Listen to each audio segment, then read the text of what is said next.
Welcome back to the channel, guys. I thought it'd be nice to do a quick video just for those that may be less aware of how the kind of dividend dates work inside the options income ETPs, and probably in general when we talk about dividends and dividend dates. In the case of the income funds, they obviously sell options. So the ETP sells calls or put options on underlying assets like stocks, golds, or bonds. They then obviously collect the premium.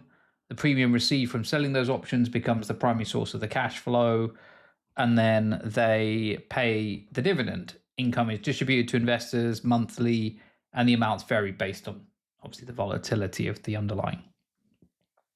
I just want to go through the key dates. So there is the declaration date, so that's the announcement. So the ETP announces the amount per share. Now, this date is the one that's the most critical, which is the ex-dividend date, which is the cutoff. So critically, the cutoff date, buying now, is basically already too late. So you've got to buy before the ex-dividend date. The record date, this is seen as the checklist for the fund. So the registrar basically finalizes the list of eligible owners, basically people that are eligible to collect the dividend or the payment. The cash is then distributed to the broker's accounts on the payment date. So this is referred to as payday. There is a couple of things to mention. So the first one is obviously the golden rule. You must own the ETP before the X date. So if I was having something that someone buyed one day before the X date, they would be in the safe zone and get paid.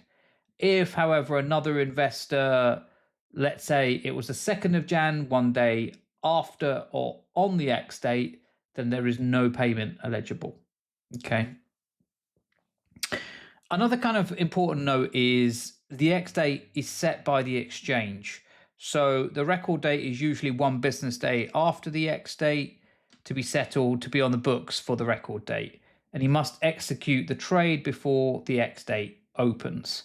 Now, also another thing with the pay date, obviously every broker has its own internal way of managing that in terms of how it distributes the payments that it receives.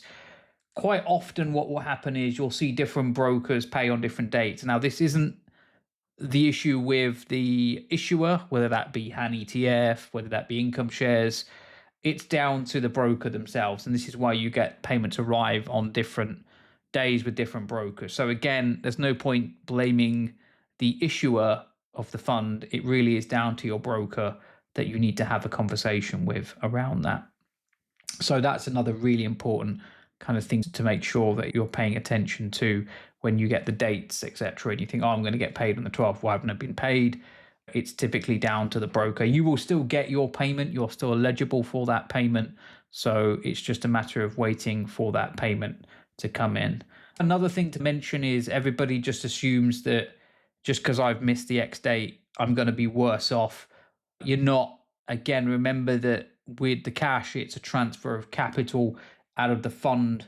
So whether you buy before or after the X date, you aren't losing out from a monetary perspective. So that shouldn't stop you buying the fund afterwards. And it shouldn't also mean that you should be selling the fund straight after the X date as well. There seems to be this concept that you can harvest the yield, and that just isn't the case, because the fund on the X date will drop by the amount of the payment. And so will the net assets of the fund. So don't believe that process either. A couple of misconceptions thrown into this video as well for good measure, but hopefully that was useful. Thanks again to the 100% Club for getting to the end of this video. Again, remember, this is all for educational purposes only. None of this constitutes as financial advice. Please do your own research as always, and I will catch you on the next one.